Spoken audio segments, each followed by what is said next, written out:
حضرات تھوڑے سامنے قبلہ پیر سید محمد ریاض شاہ صاحب بھاگڑیاں والے جو انگلینڈ بیٹھے ہیں انہوں نے ساتھ زیادہ پیر سید نجم شاہ صاحب وہ تشریف لے آؤ آ کے اپنا افتاب کرو.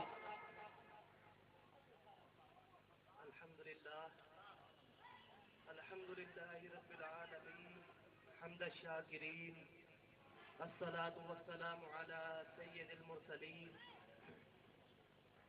خاتم النبيين أشرف النبيين أفضل الأولين والآخرين نبي الحرمين إمام القبلتين وسيلتنا في الدارين صاحب كعب قوسين محبوب رب المشرقين ورب المغربين جد الحسن والحسين نبي الأنبياء إمام الأولياء سيدنا ومولانا ونبينا وشفينا وحبيبنا وطبيبنا وغوثنا ومغيثنا وغياثنا سيدنا ومولانا محمد صلى الله عليه وسلم.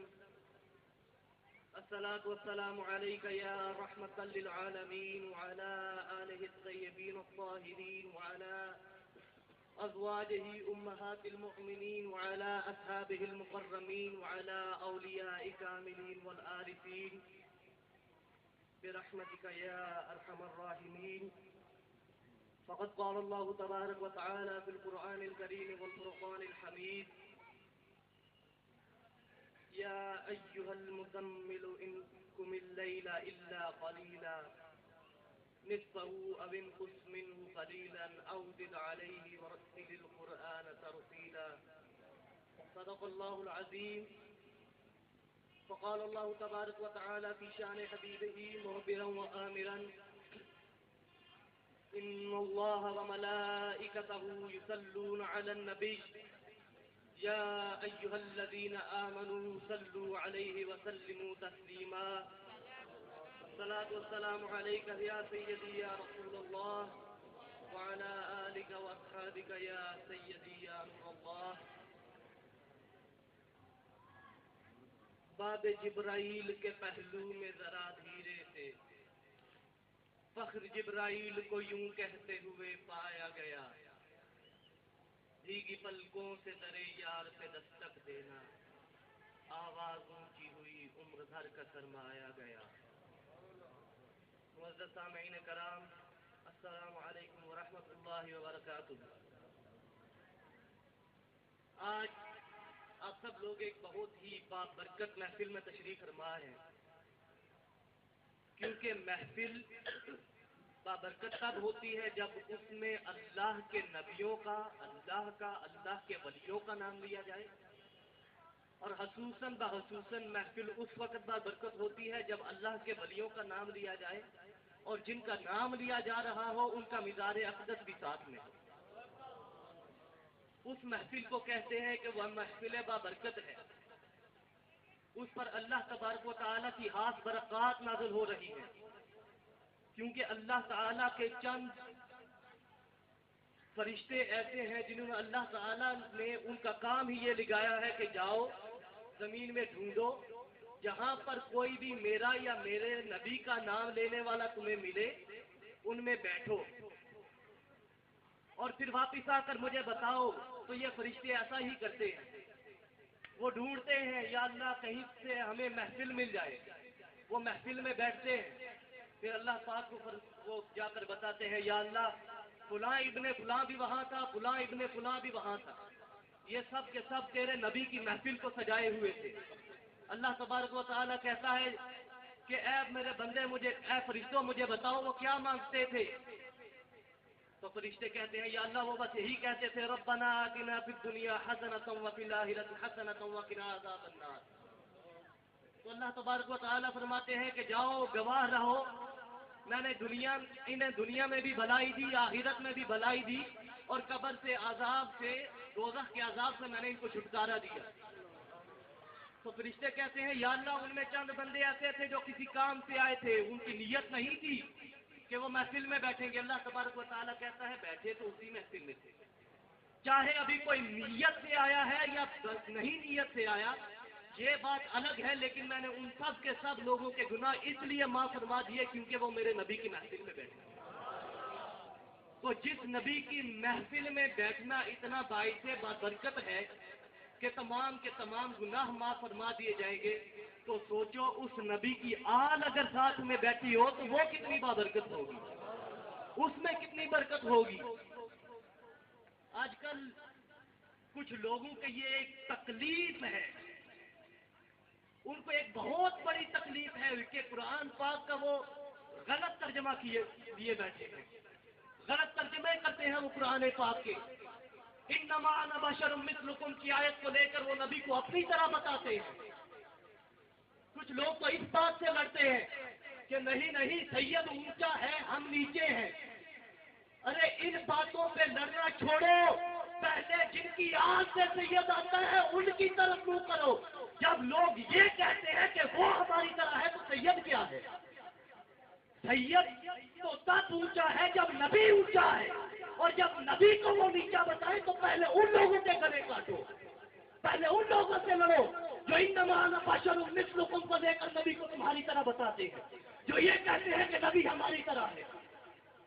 رب کعبہ کی قسم ایک صحابی ایسا نہیں اٹھا جس نے کہا نبی میری طرح ہے۔ نبی پاک علیہ الصلوۃ والسلام آپ نے جب روزے رکھنا شروع کیے، لگاتار روزے رکھ رہے ہیں، 3 4 دن وہ روزے رکھ رہے ہیں۔ صحابہ کرام نے جب یہ عمل دیکھا تو سنت سمجھ کر وہ بھی پیچھے لگ گئے، انہوں نے بھی 3 4 دن روزے رکھے، کوئی کھانے نہیں کیا، کوئی افطاری نہیں کی۔ نبی پاک علیہ السلام نے جب دیکھا یہ تو کمزور پڑتے جا رہے ہیں تو فرمایا سناؤ یہ تم کمزور کیوں ہو رہے ہو؟ تو صحابہ کرام عرض کرتے ہیں یا رسول اللہ آپ بھی روزے رکھتے ہیں، ہم بھی تو آپ کی طرح روزے رکھتے ہیں۔ تو نبی پاک علیہ السلام کے ان الفاظ پر میں قربان جاؤں، آپ نے فرمایا ایوکم مثلی، تم میں سے میری طرح کا کون ہے؟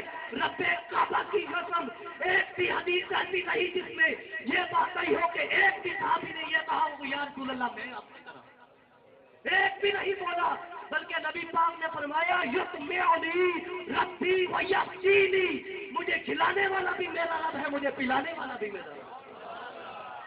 ارے جس کو کھلانے والا رب ہو، جس کو پلانے والا رب ہو، اس کی تم نیت کرتے ہو، اس کے ساتھ اپنا ساتھ جوڑتے ہو، یہ کہتے ہو کہ ہم اس نبی کی طرح ہیں۔ خدا کی قسم علماء کا تو یہ فتویٰ ہے لو قال لنعل النبی بنعال فقد کفر، لو قال لشعر النبی بشعر فقد کفر، جو اس نبی کے بال کی توہین کرے وہ بھی کافر ہے، جو اس نبی کے نالین مبارک کی توہین کرے وہ بھی کافر ہے۔ اور یہاں تک فرمایا ومن شک فی کفرہ وعذابہ فقد کفر، جو اس کے کفر میں شک کرے، شک کرنے والا بھی کافر ہے۔ ذرا زور سے بولو سبحان اللہ، بولو جو نبی کی گستاخی کرے وہ کون ہے؟ وہ اس دنیا کا اللہ کون ہے؟ بولو۔ ارے خدا کے قرآن سے پوچھو، خدا کہتا ہے اُتُلٍ بَعْدَ ذَلِكَ زَنِيمٍ، جو میرے نبی کی توہین کرے، جو اس کی تنقید کرے، جو اس کی شان میں گستاخی کرے، اس کی اصل میں عطا ہے، وہ اصلی حالات کا ہے۔ یہ اللہ کا قرآن بولتا ہے، اللہ تعالیٰ نے اپنے قرآن میں فرمایا اُتُلٍ بَعْدَ ذَلِكَ زَنِيمٍ، وہ حرام زیادہ ہے جو نبی کی توہین کرے۔ یہ اپنے آپ سے نہیں، خدا کا قرآن پڑھ رہا ہوں۔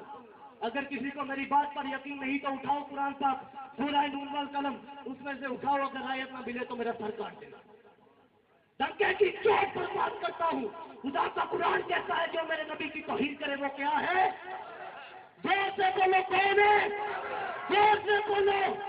من استحق بجنابہ فہو کافر وملعون فی الدنیا والآخرہ، جو نبی کی توہین کرے وہ کافر بھی ہے اور لعنتی بھی ہے، پوری دنیا میں بھی ہے اور آخرت میں بھی ہے۔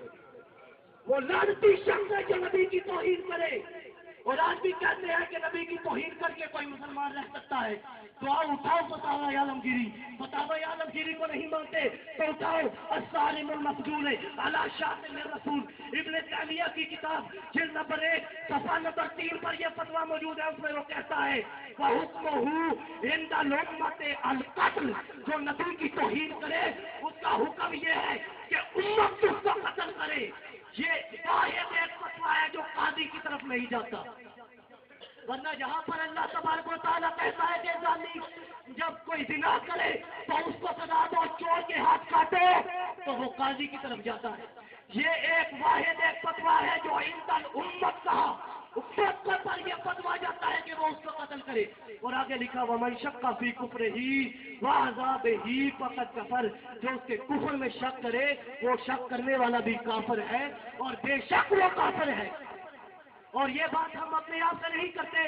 یہ اٹھاؤ ہماری کتابوں کو چھوڑو، اپنی کتابیں اٹھاؤ. اٹھاؤ صارم المسلول علی شاتم رسول، اٹھاؤ فتاوی عالمگیری، اٹھاؤ کوئی بھی فتوے کی کتاب اٹھا کے دیکھ لو، اس میں سے یہ فتوے نکال لو.